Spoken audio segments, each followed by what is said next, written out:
मछाव रे।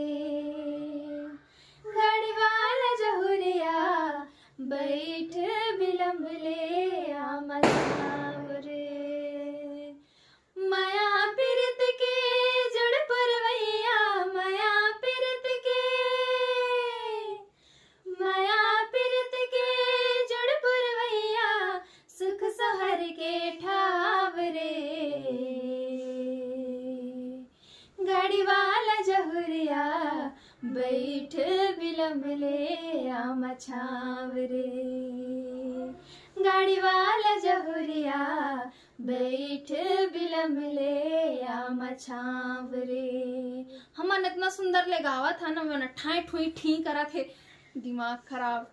हमरो गाना अंते तंते हो गए, ध्यान भटक गए नहीं जी, मेहनत बिगड़ गया ना पूरा, मजा नहीं आई। बताओ कैसे लगी इस तबले?